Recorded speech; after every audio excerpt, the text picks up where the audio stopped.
உங்கள் அனைவருக்கும் வணக்கம். நாம் இந்த அமர்வில் உங்கள் அனைவரையும் அன்புடன் வரவேற்றுக் கொள்கின்றேன்.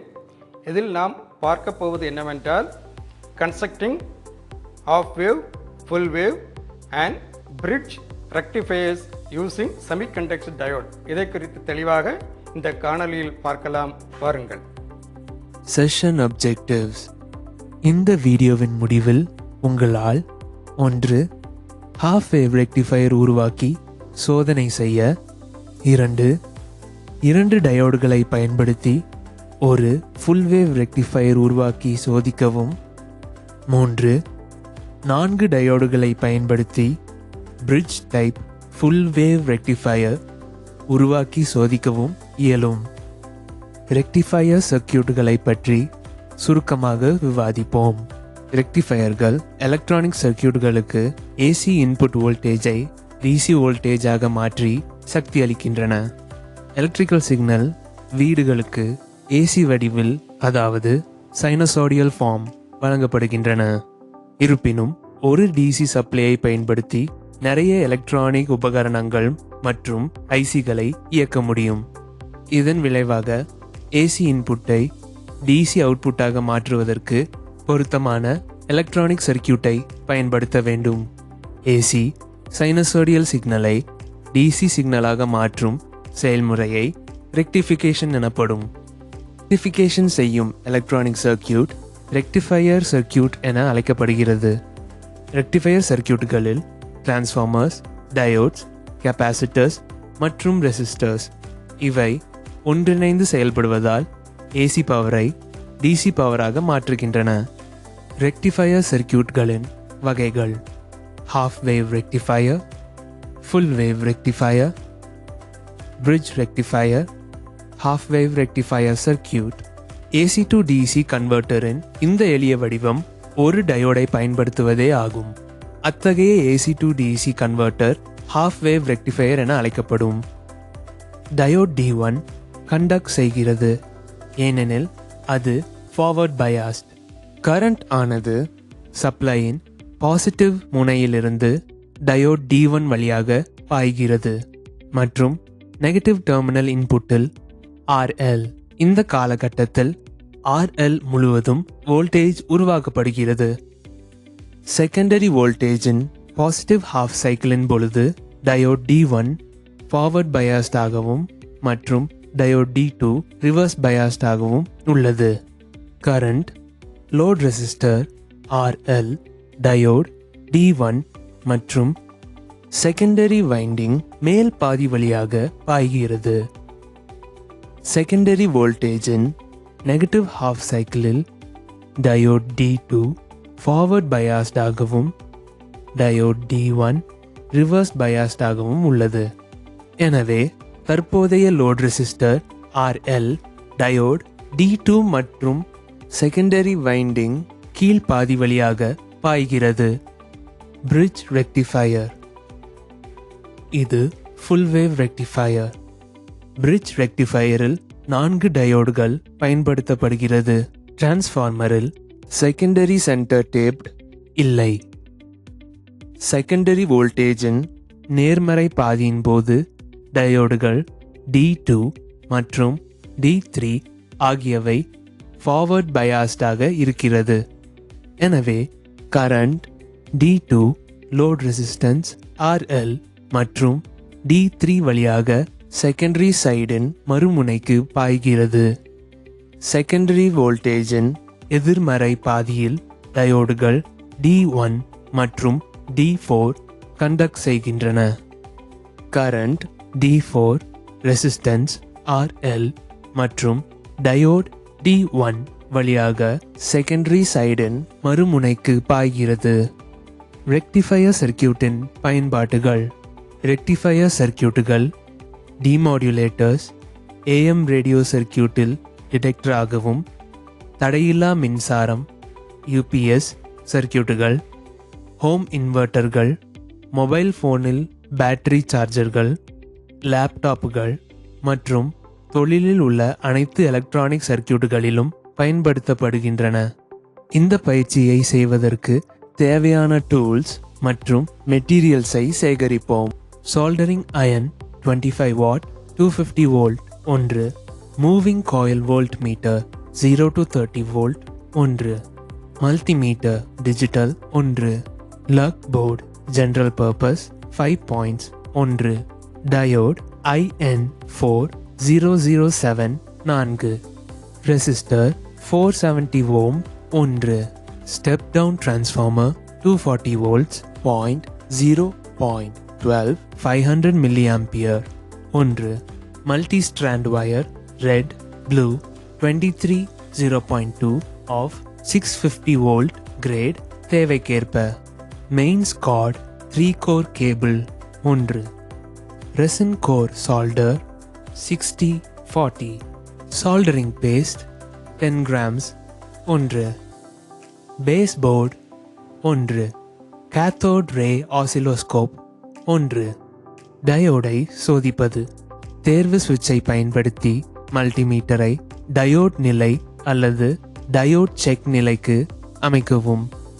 மல்டிமீட்டரின் சிவப்பு மற்றும் கருப்பு ப்ரோபை டயோடின் ஆனோட் மற்றும் கேத்தோடில் வைக்கவும், அதாவது ஃபார்வர்ட் பயாஸ்.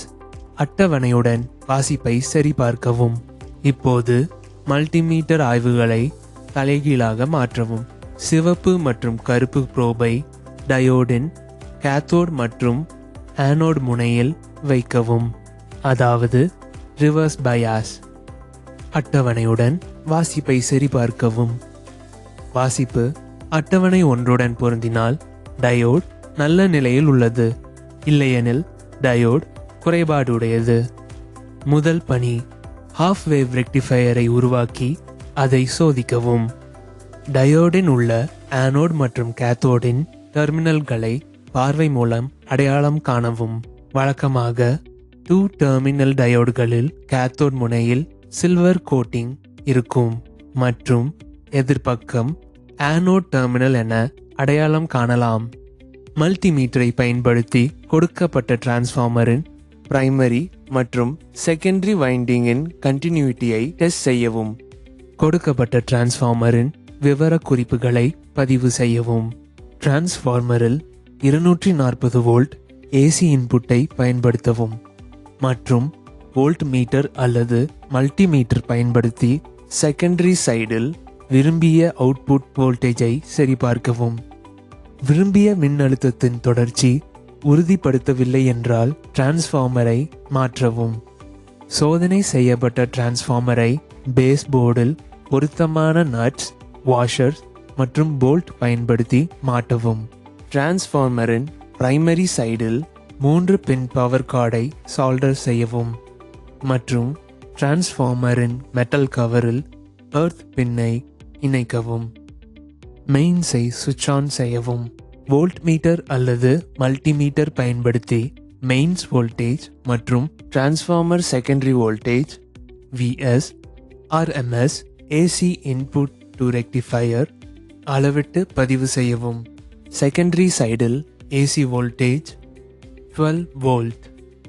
சால்டரிங் மூலம் ரெக்டிஃபையர் டயோடை லக் போர்டில் ஏற்றவும். சர்க்கியூட் டயக்ராமில் காட்டப்பட்டுள்ளபடி டயோடின் சரியான போலாரிட்டியை டிரான்ஸ்ஃபார்மருடன் இணைக்கவும். ரெசிஸ்டர் 470 ஓம் எலக்ட்ரிக் சர்க்கியூட் டயக்ராமில் காட்டப்பட்டுள்ள லோடாக இணைக்கவும். ஏசி மெயின்ஸை சுவிட்ச் ஆன் செய்யவும். மல்டிமீட்டரில் DC வோல்டேஜ் ரேஞ்சை அமைத்து ரெசிஸ்டரில் DC அவுட்புட் வோல்டேஜை அளவிடவும். DC அவுட்புட் வோல்டேஜ் 5 வோல்ட்டாக இருக்க வேண்டும். சர்க்கியூட்டை சுவிட்ச் ஆஃப் செய்து டயோட் மற்றும் டிரான்ஸ்ஃபார்மரை பிரித்து CROவை டிரான்ஸ்ஃபார்மரின் இரண்டாம் பக்கத்தில் இணைக்கவும். டிரான்ஸ்ஃபார்மர் மற்றும் CROவை இயக்கி CRO மானிட்டரில் இன்புட் வோல்டேஜ், சைன் வேவ் வரைகலை பரிந்துத்துவத்தை சரிபார்க்கவும். இப்போது CROவை அகற்றி ஹாஃப் வேவ் ரெக்டிஃபையரை மறுகட்டமைத்து CROவை லோட் ரெசிஸ்டரில் 470 ஓம் இணைக்கவும். மேலும் ஹாஃப் வேவ் சைன் வேவ் சரிபார்க்கவும். சர்க்கியூட்டை அணைத்து சர்க்கியூட் டயக்ராமில் காட்டப்பட்டுள்ளபடி டயோட் இணைப்புகளை திருப்பி காட்டப்பட்டுள்ளபடி CROவில் உள்ள அவுட்புட்டை சரிபார்க்கவும். இரண்டாம் பணி, சென்டர் டேப் டிரான்ஸ்ஃபார்மருடன் ஃபுல் வேவ் ரெக்டிஃபையரை உருவாக்கவும். சென்டர் டேப் டிரான்ஸ்ஃபார்மர் என்பது அதன் இரண்டாம் நிலை வைண்டிங் நடுவில் தட்டக்கூடிய ஒரு சாதனமாகும். சென்டர் டேப் டிரான்ஸ்ஃபார்மர் சாதாரண டிரான்ஸ்ஃபார்மர் போலவே செயல்படுகிறது. அதன் இரண்டாம் நிலை வைண்டிங் இரண்டு பகுதிகளாக பிரிக்கப்பட்டிருப்பதில் தான் வேறுபாடு உள்ளது. எனவே இரண்டு இண்டிவிஜுவல்கள் இரண்டு தனிப்பட்ட வோல்டேஜ் பெறலாம். கொடுக்கப்பட்ட காம்பனன்ட்டுகளின் நல்ல நிலையை உறுதிப்படுத்த சரிபார்க்கவும். 240 வோல்ட் 50 ஹெர்ட்ஸ் ஏசி சப்ளை டிரான்ஸ்ஃபார்மரின் முதன்மை பக்கத்துடன் இணைக்கவும். சப்ளையை சுவிட்ச் ஆன் செய்யவும். மல்டிமீட்டரை 50 வோல்டேஜ் கீழுள்ள ஏசி வோல்டேஜுக்கு அமைக்கவும் மற்றும் டெர்மினல் 2 மற்றும் 3க்கு இடையில் ப்ரோபுகளை செகண்டரி சைடில் வைக்கவும். மல்டிமீட்டர் 12 வோல்ட்ஸ் காட்டுவதை உறுதிப்படுத்தவும். அதே வழியில் 12 வோல்ட் டெர்மினல் 3 மற்றும் 4க்கு இடையே இருக்க வேண்டும்.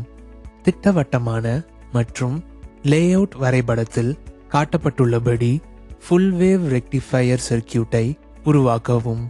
ஃபுல் வேவ் சர்க்கியூட்டில் இரண்டு டயோடுகளான D1 மற்றும் D2 கொண்டுள்ளது. டிரான்ஸ்ஃபார்மர் இரண்டாம் நிலை டெர்மினலில் டயோட் D1 இணைக்கப்பட்டுள்ளது. டயோட் D2வின் ஆனோட் டெர்மினல் 4 உடன் இணைக்கப்பட்டுள்ளது. D1 மற்றும் D2வின் கேத்தோடுகளுக்கு இடையில் ஷார்ட் செய்யவும். லோட் ரெசிஸ்டன்ஸ் டிரான்ஸ்ஃபார்மரின் சென்டர் டேப்ட் டெர்மினல் 3 மற்றும் டயோடுகள் D1 மற்றும் D2 ஆகியவற்றின் கேத்தோடு டெர்மினல்களுக்கு இடையில் இணைக்கப்பட்டுள்ளது. ஏசி மெயினை சுவிட்ச் ஆன் செய்யவும். மல்டிமீட்டரில் டிசி வோல்டேஜ் வரம்பை அமைக்கவும். ரெசிஸ்டரின் டிசி அவுட்புட் வோல்டேஜை அளவிடவும். டிசி அவுட்புட் வோல்டேஜ் 12 வோல்ட்டுக்கு இணையாக இருக்க வேண்டும். லோட் ரெசிஸ்டர் 470 ஓம் முழுவதும் CROவை இணைக்கவும். மேலும் ரெக்டிஃபையரின் அவுட்புட்டை சரிபார்க்கவும். பணி 3 பிரிட்ஜ் ரெக்டிஃபையர் அமைக்கவும். 4 டயோடுகளை IN4007 எடுத்து, அதாவது D1, D2, D3 மற்றும் D4 அதன் ஆனோட் மற்றும் கேத்தோட் டெர்மினல்களை அடையாளம் காணவும். டிரான்ஸ்ஃபார்மரின் கண்டினியூட்டி சோதனையும் அவுட்புட் வோல்டேஜையும் சரிபார்க்கவும். சர்க்கியூட் டயக்ராமில் காட்டப்பட்டுள்ளபடி பிரிட்ஜில் உள்ள டயோடுகளை இணைக்கவும். டயோட் D2வின் கேத்தோட் டெர்மினலையும் மற்றும் D1இன் ஆனோட் டெர்மினலையும் பாயிண்ட் Aவில் இணைக்கவும். டயோட் D1இன் கேத்தோட் டெர்மினலையும் D4இன் கேத்தோட் டெர்மினலையும் பாயிண்ட் Dயில் இணைக்கவும். டயோட் D3இன் கேத்தோட் டெர்மினலையும் D4இன் ஆனோட் டெர்மினலையும் பாயிண்ட் Bயில் இணைக்கவும். பின் D2 மற்றும் D3 ஆகிய இரு ஆனோட் டெர்மினல்களையும் பாயிண்ட் Cயில் இணைக்கவும். A மற்றும் B பாயிண்ட்களுக்கு இடையே டிரான்ஸ்ஃபார்மர் செகண்டரி சைடை இணைக்கவும். பின் C மற்றும் D பாயிண்ட்களுக்கு இடையே லோட் ரெசிஸ்டரை இணைக்கவும். இப்போது சர்க்கியூட்டை சுவிட்ச் ஆன் செய்யவும். மல்டிமீட்டரின் டிசி வோல்டேஜ் 50க்கு கீழ் அமைக்கவும். ரெசிஸ்டரின் டெர்மினல்களில் ப்ரோபுகளை வைக்கவும். பின் டிசி வோல்டேஜை அளவிடவும். லோட் ரெசிஸ்டர் முழுவதும் CROவை இணைத்து ரெக்டிஃபையரின் அவுட்புட்டை சரிபார்க்கவும். உங்கள் அனைவருக்கும் இந்த காணொளியை கண்டமைக்கு நன்றியை தெரிவித்துக் கொள்கிறேன். இதில் நீங்கள் constructing of wave, full wave and bridge rectifiers using semiconductor diode குறித்து தெளிவாக கற்றுக்கொண்டிருப்பீர்கள் என்று நான் நினைக்கிறேன். மேலும் விவரங்களுக்கு உங்களுடைய பயிற்சியாளரை அணுகி முறையாக பயிற்சி மேற்கொள்ளும்படி அன்புடன் கேட்டுக்கொள்கின்றேன். Happy learning.